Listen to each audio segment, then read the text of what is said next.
Today, when I was reading the account of Paul's conversion, something stood out to me that I had never seen before. After he had the supernatural experience and he went blind, he went 3 days without eating or drinking.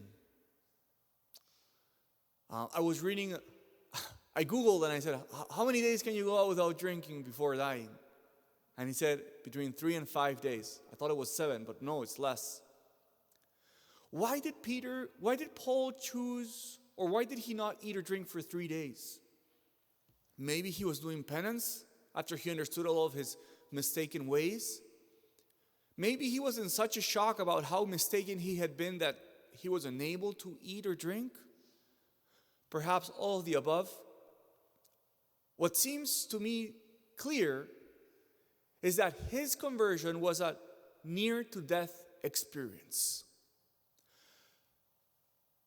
The truth that he came to grasp was so shocking and so heavy to him that he was this close to die. But after this, after Ananias prayed for him and he could see again, he was able to drink and eat, and the text says that he recovered his strength. And after that, what happens? He was baptized. So, do you see a resemblance between his near-to-death experience and baptism? Certainly. I think that giving up on drinking for 3 days, almost being dead, and then finding strength again, isn't that a beautiful image of what baptism is? Isn't baptism nothing else but the experience of death and being born again?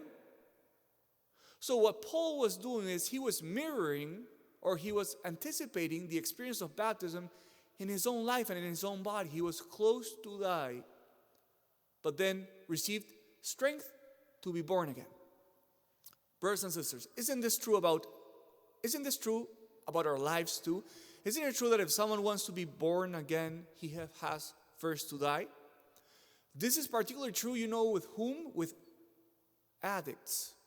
Those people who suffer addiction,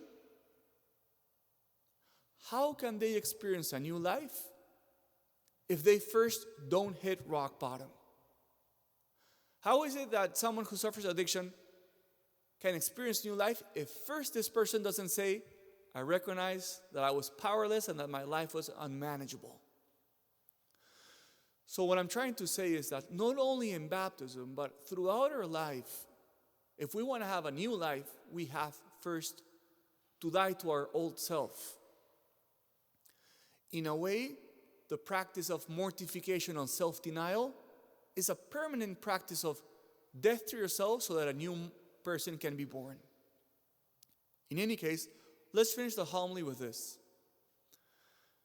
If Paul had to be this close to die, to be born again, where is it that the Lord calls you to die so a new life can come about?